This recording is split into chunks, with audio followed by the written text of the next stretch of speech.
Hello అండి అందరికీ ఈ వీడియో నిన్న తీసిన వీడియో అండి. నిన్న ఫ్రైడే కదా, అందుకే మా పిల్లలు కలర్ డ్రెస్లో కనిపిస్తున్నారనమాట. కొంచెం మంకీ క్యాప్ లాంటి డ్రెస్సులు వేసుకున్నారు. అసలు ఈ ఎండాకాలంలో అలాంటి డ్రెస్సులు వేసుకుంటే ఉడికిపోతుంది అనమాట. అసలు వాళ్ళు ఎందుకు వేసుకున్నారని కూడా చెప్తాను. ఇక్కడైతే టిఫిన్ చేసి మా పిల్లలు అయితే స్కూల్కి బయలుదేరిపోయారు. మా మామయ్య వెళ్ళి అలాగే పిల్లల్ని స్కూల్లో దింపేశాక మార్కెట్కి వెళ్ళి కూరగాయలు తెస్తా అని చెప్పారు. ఇక్కడ మొన్న నైట్ అయితే వాన పడిందండి.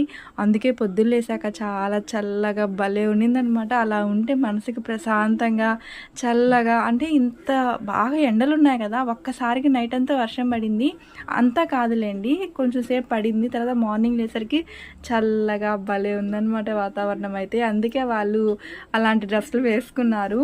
ఇంకా హాఫ్ డేనే కదా, మధ్యాహ్నం వచ్చేస్తారు కదా అని చెప్పి నేను కూడా కాంగ్ అయిపోయాను.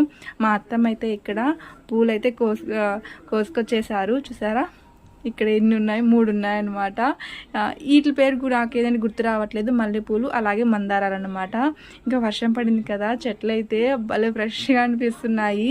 బాగా ఎండకి కొంచెం కమిలిపోయినట్టుంటాయి కదా, సో అలా అనమాట. ఉప్మా అయితే చేశానండి టిఫిన్లోకి. ఇంకా కోళ్ళు ఏంటంటే పొద్దున్న లేయంగానే వదిలేస్తాను కోడి పిల్లల్ని. మళ్ళీ ఆ తర్వాత పిల్లలు పోకముందే పట్టేస్తాము. తర్వాత ఇంకా పిల్లలు వెళ్ళిపోయిన తర్వాత వాతావరణం చల్లగా ఉంది కదా అని చెప్పి నేనైతే కోడి పిల్లల్ని బయట వదిలాను. అవి కూడా బాగా తిరగడానికి ఇష్టపడతాయి కదా. చూసారా, పచ్చ పచ్చని చెట్ల మధ్యలో చిన్న చిన్న తెల్లగా ఎంత బాగున్నాయో కదా కోడి పిల్లలు. ఇంకా మా అత్తమ్మ అయితే దేవుడికి అయితే నైవేద్యంగా పొంగల్ అయితే చేశారండి. బెల్లం పొంగల్ అయితే ఇక్కడ నైవేద్యంగా పెట్టుకుని పూజ చేశారనమాట. నిన్న ఫ్రైడే కదా, ఇంకా మల్లెపూలు అయితే కట్టేశారు. ఇంకా పెట్టుకోమన్నారు. ఇంకా నేనే ఇంకా ముడేసుకొని ఉన్నాను. ఓకే ఫ్రెండ్స్, వీడియో నచ్చితే లైక్ చేయండి. Bye bye.